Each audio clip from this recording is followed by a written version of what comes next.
વૈષ્ણવોને જય શ્રી કૃષ્ણ।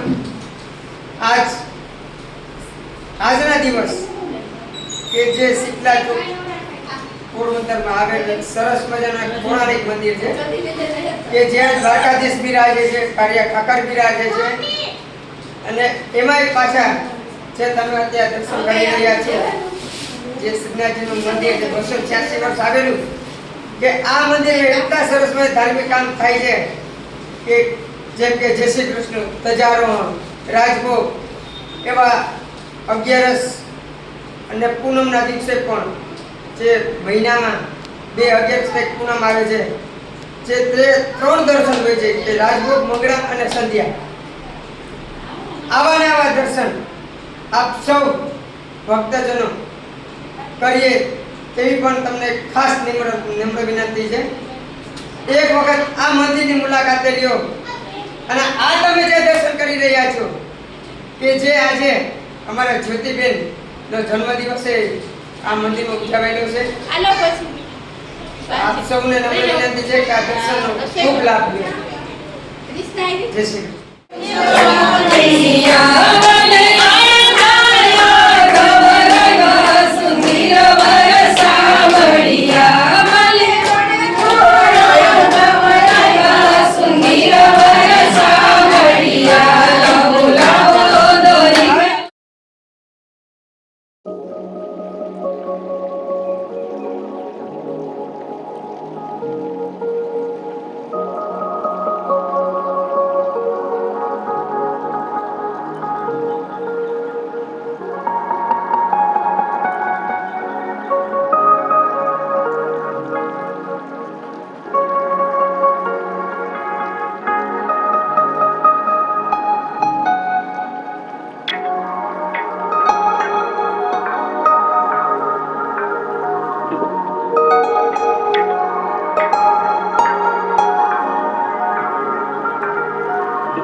Go,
ગોકુળ ચારણ છોડ તારું મુખડું રે કેમ ભૂલી જવાય તારો સાગરો રે કેમ ભૂલી જવાય બાવળમાં ખસેલું ઘૂમટું રે કેમ ભૂલી જવાય બાવળના ગજની તારી ગજા રે કેમ જાગો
કોઈનો બર્થડે હોય એનિવર્સરી હોય કે કાંઈ પણ હોય તો ધાર્મિક કાર્યથી શરૂઆત કરે તો એ સારું રહે.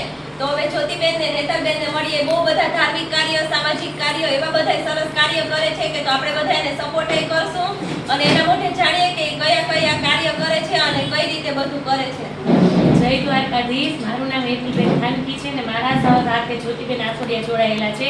અમે આશા ચેરિટેબલ ટ્રસ્ટ ચલાવીએ છીએ જેની અંદર અમે કોઈ પણ સ્નગ એરિયાના બાળકો હોય, જરૂરિયાતમંદ વ્યક્તિ હોય, એમને જમવાનું આપવું, કપડાં આપવા, વિદ્યાર્થીઓ માટે ચોપડા આપવા, બહેનોને યાત્રા કરાવી એવા કામકાજો અમે કરીએ છીએ. અને આજે અમારા બહેનનો જન્મદિવસ હતો તો એ નિમિત્તે શ્રીનાથજીની હવેલીમાં 51 કિલો કેરી મનોરથ, ધજાજી રોહણ અને સત્સંગનું આયોજન કર્યું હતું. અને આવતા અઠવાડિયે 11 નિમિત્તે 23 તારીખે અમારે દ્વારકાની અંદર સત્યનારાયણ ભગવાનની કથાનું પણ ખૂબ સુંદર આયોજન થયેલું છે.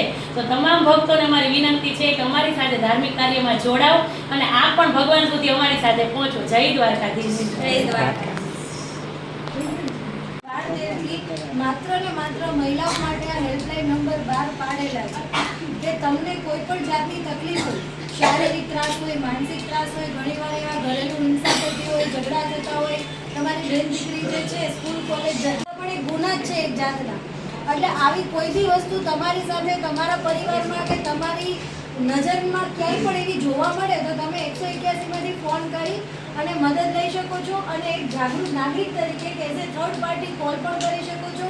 આની અંદર માહિતી જે છે ટોટલી ગુપ્ત રાખવામાં આવે છે. તમારા નામ, નંબર, સરનામા જે લેવામાં આવે છે ને એ પણ ગુપ્ત રહે છે. એટલે માની લો કે તમારી નજરમાં કોઈ એવી બેન છે કે જે ખરેખર પીડાય છે પણ ફોન કરીને મદદ નથી લઈ શકે, તો તમને એ વસ્તુ દેખાય તો તમે ફોન કરીને એને મદદ અપાવી શકો છો કે ભાઈ મારા નજરમાં એક બેન છે અને આની ખરેખર આવી તકલીફ છે, તો તમે એમને મદદ કરવા આવો. અમે ત્યાં જઈને એ લોકોને એવું નથી કહેતા કે ભાઈ આ બેનનો અમને ફોન આવ્યો તો અમે આવ્યા છે. બરાબર. ખાસ કરીને જે જનરેશન છે કે નાની નાની ઉંમરમાં દીકરા દીકરીઓ કોઈ પ્રેમમાં પડી જાય પછી એનું ફ્યુચર બગાડે, અને ઘણીવાર એવું બને કે આપણું બાળક છે આપણાથી ના માનતું હોય, તો તમારા નજરમાં એવું લાગે કે ભાઈ ચલો આને આપણે શોર્ટ આઉટ જ કરવું છે, તમે ફોન કરીને અમારી ટીમની મદદ લઈ શકો છો કે અમે ત્યાં આવીને એને સમજાવીએ છીએ. ઘણી વખત એવું બને કે કોઈ દીકરી છે લાંબા સમયથી આપણે પર્સનલ ડિટેલ લઈ જાય છે પછી એ લોકો આપણું એકાઉન્ટ હેક કરી અને એમાંથી આપણા એકાઉન્ટમાં જે પૈસા હોય એ એમનામાં ટ્રાન્સફર થાય. એટલે ત્યારે તાત્કાલિક 19 નંબર પર ફોન કરવાનો, એટલે ત્યાંથી ઉપરથી એ લોકો એનામાં બ્લોક કરી દે એકાઉન્ટ, એટલે તમારા પૈસા તમને થોડાક સમય પછી મળી જાય. જો આપણે એમાં વાર લગાડે તો એ ભાઈ છે એ બીજાના ખાતામાં ટ્રાન્સફર કરી દે તો આપણને પૈસા મળી ના શકે. આવી ગયા શીતલા ચોકમાં જે હવેલી છે એના દર્શન કરવા. આ મંદિર 286 વર્ષ જૂનું છે. શીતલા ચોકની અંદર આ શ્રીનાથજીની હવેલી આવેલી છે. અહીંયા તમે આવો તો ખૂબ જ મજા આવે. સાક્ષાત જે દ્વારકા ભગવાનનું સ્વરૂપ છે એ જ રીતે ઠાકોરજીનું સ્વરૂપ છે, તમે જોઈ શકો છો આની અંદર. અહીંયા આવો તો એકદમ મજા આવે. અહીંયા ધાર્મિક કાર્ય છે, કોઈનો જન્મદિવસ નિમિત્તે કોઈને કંઈ ધાર્મિક કાર્ય કરવું હોય, ધજા ચડાવવી હોય તો એ ચડાવી શકે છે. અહીંયા આજે તો સરસ મજાની ધજા આરોહણ થઈ, આંબા મનોરથ થયા, અને હજી તો એકેય હવેલીમાં આંબા મનોરથ નથી થયા લગભગ બને ત્યાં સુધી. આજે અહીંયા પહેલા જે કેરીની સીઝન છે ને આંબા મનોરથ થઈ ગયા છે, અને આજે અમે બધાએ ખૂબ મજા કરી, સત્સંગ કર્યો. એમાં આજે અમારા જ્યોતિબેનનો જન્મદિવસ હતો, એટલે આજે જન્મદિવસ નિમિત્તે જ આપણે બધું અહીંયા રાખ્યું હતું. અને કેટલા બધા ભક્તો બહેનો આવ્યા હતા અને આ મંદિરે આવી અને દર્શનનો લાભ લીધો. જો કોઈએ ના જોયું હોય તો ચોક્કસ શીતલા ચોકની અંદર જૂના જલારામ બાપાના મંદિરની બાજુમાં શ્રીનાથજીની હવેલી આવેલી છે, મંદિર આવેલું છે. એકવાર આવો, દર્શન કરો અને ઠાકોરજીના ચરણ સ્પર્શ કરીને તમે પણ લાભ લ્યો. અહીંયા આવશો તો બહુ જ મજા આવશે. જાણે આમ ઘરે જવાનું મન જ નહીં થાય. ઠાકોરજી સાક્ષાત અહીંયા બિરાજમાન છે ને એવો તમને અનુભવ થશે. તો શીતલા ચોકની અંદર આ હવેલી છે, એકવાર આવો અને ચોક્કસ મુલાકાત લેજો. જય દ્વારકા.